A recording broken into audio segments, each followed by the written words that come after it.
Good morning, class.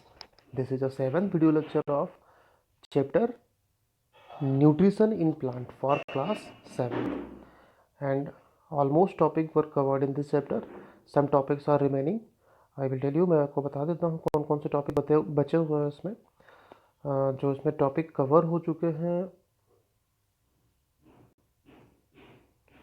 जो topic अभी तक कवर हो चुके हैं, इंट्रोडक्शन कवर हो चुका है, nutrition, different way of taking nutrition, digestion, human digestive system, mouth buccal cavity, teeth, tongue, diarrhoea, ये यहाँ तक अभी कवर हो चुके थे। एंड आज का जो टॉपिक रहेगा डाइजेशन इन ग्रास ईटिंग एनिमल।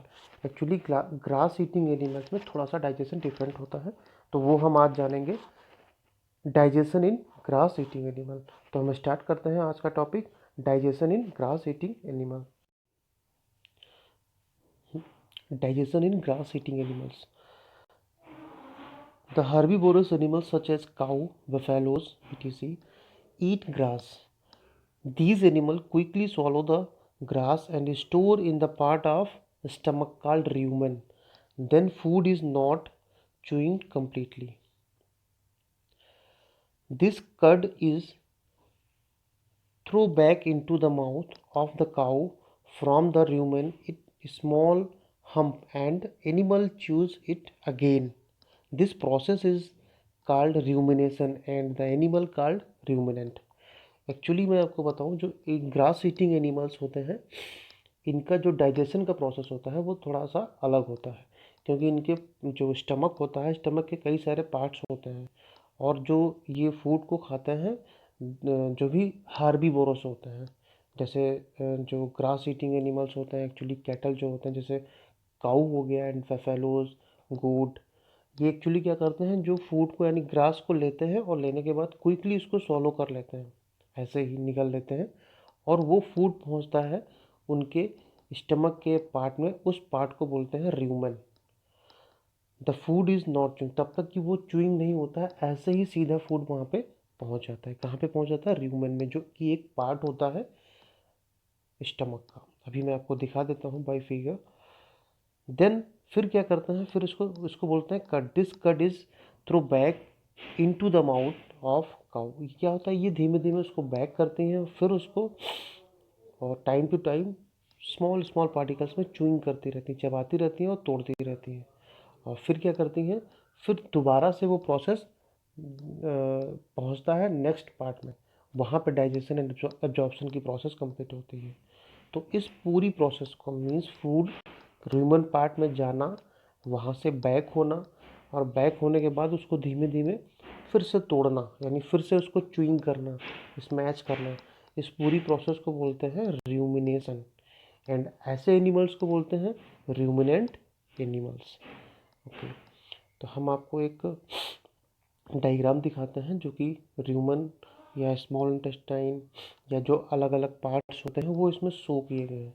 अगर देखें आप, जैसे ये काऊ का डायग्राम दिया गया है, उसके इंटरनल डायग्राम दिया हुआ है पार्ट्स के, डाइजेस्टिव पार्ट के। अगर हम देखें इसमें, तो एक्चुअली क्या होता है, ये जो पार्ट दिखाया गया है ये र्यूमन एरिया होता है, जहाँ पे फूड स्टोर होता है। एंड दोबारा से ये बैक होता है, बैक होने के बाद फिर उसे दोबारा ये च्यूइंग करती है अच्छे से। च्यूइंग करने के बाद जब फूड छोटे छोटे पार्टिकल्स में टूट जाता है, यानी ग्रास छोटे छोटे पार्टिकल्स में टूट जाती है, देन वो नेक्स्ट पार्ट में जाती है स्टमक के, वहाँ पे डाइजेशन की नॉर्मल प्रोसेस स्टार्ट होती है।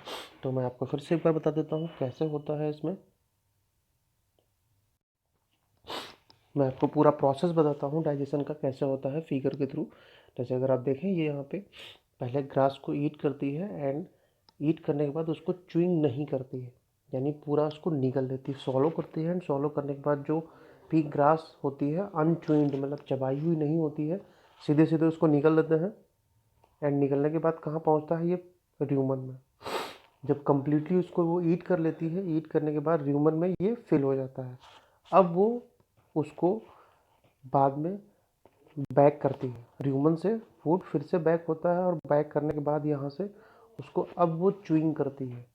च्यूइंग करने के बाद जो च्यूइंग फूड होता है वो फिर दोबारा से भेजती है, बट वो र्यूमन में नहीं जाता है। र्यूमन में ना जाकर नेक्स्ट कंपार्टमेंट फूड का होता है, यानी स्टमक का होता है वहाँ पे पहुँचता है।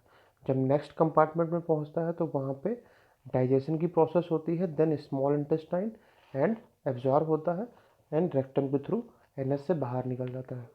तो ये एक कंप्लीट प्रोसेस होता है जो रूमिनेंट एनिमल होते हैं। जो भी ऐसे एनिमल होते हैं उनको रूमिनेंट एनिमल बोलते हैं और इस प्रोसेस को रूमिनेशन बोलते हैं। आपने देखा होगा कोई भी एनिमल्स होते हैं वो कंटिन्यू अपना मुंह चलाया करते हैं, मीन्स वो रूमिनेशन कर रहे होते हैं उस समय। तो आई होप कि आपके ये प्रोसेस समझ में आया होगा। तो इसको आप लर्न करें, रूमिनेशन की process, definition and what is the ruminant animal and what is the rumen. ये जो टॉपिक्स हैं वो इसमें पूछे जाते हैं और कई बार एग्ज़ाम में आपके पूछे भी गए हैं। तो आप इसको अच्छे से प्रिपेयर करें। एंड नेक्स्ट टॉपिक है हमारा feeding and digestion in amoeba, but ये हम कवर करेंगे नेक्स्ट वीडियो लेक्चर में। तब तक के लिए आप इस टॉपिक को कवर करें, कंप्लीट करें। Thank you so much class.